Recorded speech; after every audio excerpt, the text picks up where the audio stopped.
The Liberty with a win in the desert, their 9th win in their last 10 games after an 84-70 victory over the Mercury on Monday night. So let's talk some Liberty hoops. We're going to do it with the Liberty beat writer for Winsidr. He's also the co-host of Pull Up with Myles, and Owen, my guy, Myles Ehrlich, joins me now. How you doing, Myles? Good. What's up, Dex? Yeah, it's a week of late night hoops, but we're getting through. Yeah, we're getting through, as this is what happens when the team is out on the West Coast. And Myles, we saw the Liberty not at their best on Saturday night as their 8-game winning streak was snapped in their loss to the Connecticut Sun. However, they bounced back Monday night in Phoenix. How did the Liberty get their groove back against the Mercury? Well, it took a little while, right? That first half, they didn't quite look like themselves. But what really helped them, I think, is a return to form from beyond the arc. They had 4 straight games of sub 30% shooting from 3 before knocking down 42% and making 12 threes last night. The other thing I think that was big for them, even when things weren't moving so well, so crisply in the first half, is they were forcing turnovers. They forced 22 turnovers from the Mercury and turned that into 28 points. And in postgame, Sandy Brondello and a couple of the players, Breanna Stewart and Courtney Vandersloot, talked about how the ball movement wasn't great in that first half, but it got a lot better in the second half, and they were able to attack closeouts once they moved the ball side to side. And that's the Liberty team we're used to seeing more. Yeah, and that's the Liberty team when things are going well, when you've got that ball movement. Also, the defense forcing the turnovers, the 22 that you mentioned on Monday night. You mentioned Courtney Vandersloot. She was very productive offensively in this one. 16 points, highly efficient shooting. When the future Hall of Fame point guard has games like that, what does it do for New York's offense?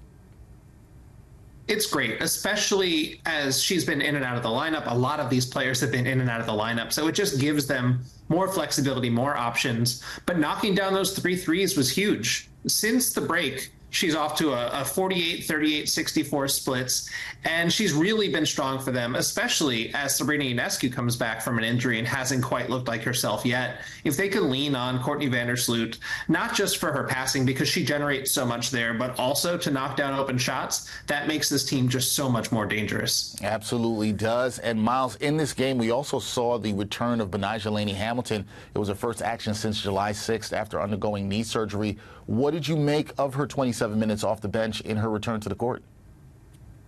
It was huge for them last night, especially because Leonie Fibish had some foul trouble. So she had 4 fouls and didn't quite make the impact that we're used to seeing from her. But then you're able to bring in B, and B is just so dynamic. And I think what we really saw the preview of is it was a great Courtney Vandersloot game. Like we talked about already, she had a season high in points. She knocked down 3 threes. But they were able to go in the last 5 minutes with this closing lineup that had both Leo and Betnijah on the floor together. And that just smothers opponents. That really just limits what you can do opponents can do from an offensive standpoint.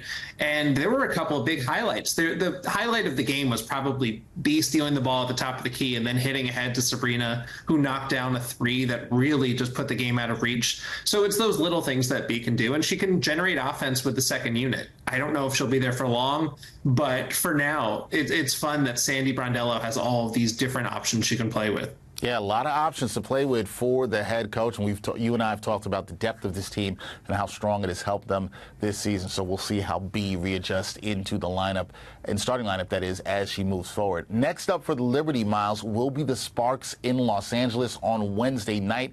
The Sparks, they are last place in the W at 6-24. So here's the thing. What are the keys to the Liberty ensuring that this isn't a trap game in L.A.?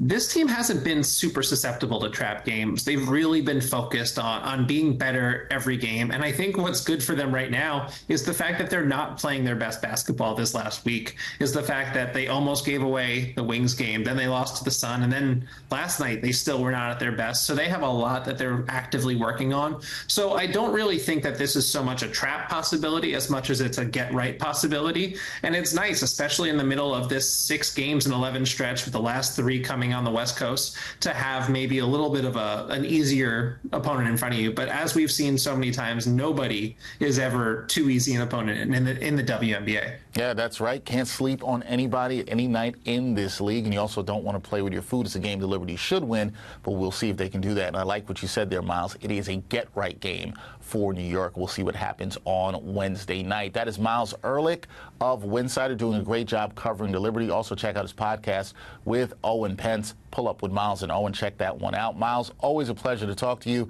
Survive the late nights this week. I think you'll make it through. Thanks, Dex. I'll be texting you to make sure you're staying awake with me. Thank you. I appreciate that. Thanks, man.